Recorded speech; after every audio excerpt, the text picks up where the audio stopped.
If you've got a small business, or maybe even you're a solopreneur, maybe you are a practitioner, you're a bookkeeper or an accountant or a massage therapist, and you have heard that you ought to write a book in order to promote yourself, I'm here to tell you to think twice.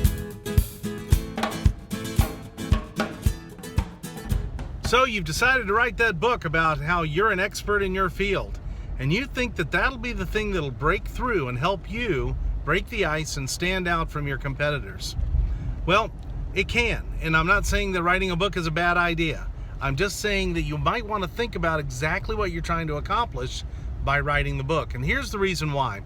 And I've written 4 books, by the way, and none of them are going to be any titles that you would recognize, with perhaps the exception of one. I wrote it with a friend of mine, Ben Turpin, and it was called Meet Me at Starbucks. And Meet Me at Starbucks was 77 tips, and we marked that out and made it sips. We were real clever like that. Ideas for you to improve your meetings at Starbucks. And the reason we wrote the book, originally the idea came about because we were doing speeches and training for small business groups across the country. And in our presentation, one of the things that Ben would always say is, so you call them up and you say, why don't you meet me at Starbucks for a cup of coffee? And eventually people started asking us if we had a sponsorship deal with Starbucks. I mean, after all, we're always mentioning them, right? And so we thought for a minute, and Ben knew a lot of people who worked in the management level of Starbucks. And we strategically wrote this book with the idea of one of two things. The idea was pretty simple.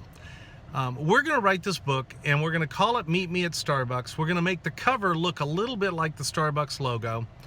And at that time, Starbucks was at the height of its popularity. I guess probably there were like 16,000 stores, I think, if I recall. And we were going to hope that Starbucks would buy 5 or 6 books for each store. That's 50, 60,000 books, maybe 80,000 books if you do the math right. We're definitely rich and probably famous, for a short period of time, rich anyway. But we're certainly on our way, and we've got a bestseller. And our thought was, if they don't buy it, well, we were ready for that as well.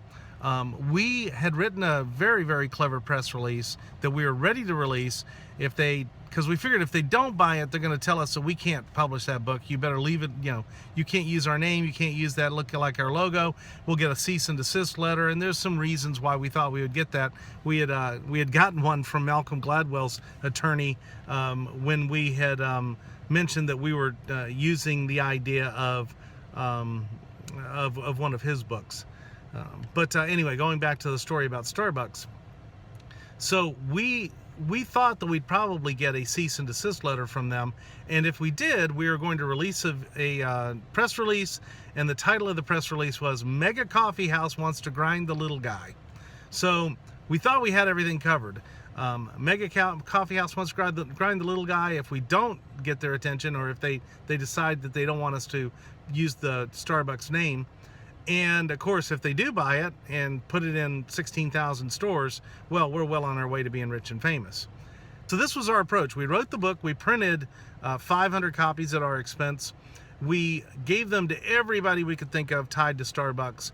We Federal Expressed one to Howard Schultz on his birthday with a very cleverly written sales letter. And we thought for sure, we sat back and we said, okay, now we're going to get some action. You'd think we thought of everything, but the one thing we didn't think of is that they would do absolutely nothing. They just didn't care. They didn't call us. They didn't tell us to quit using the Starbucks name. They didn't buy anything from us. And we were left with about 450 books.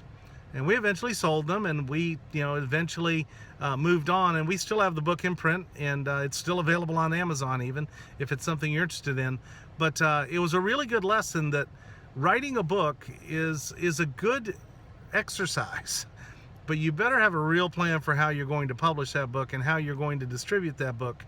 And the idea that you're going to write a book just to have a better business card, well, most people never read those books. Most of those free books end up on a bookshelf, and I don't know about you, but I'd rather be in the Rolodex or in the phone with the contacts than on a bookshelf where nobody looks.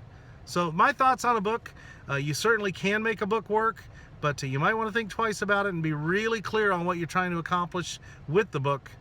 And if you think you're going to accomplish fame and fortune by writing a book, definitely think again.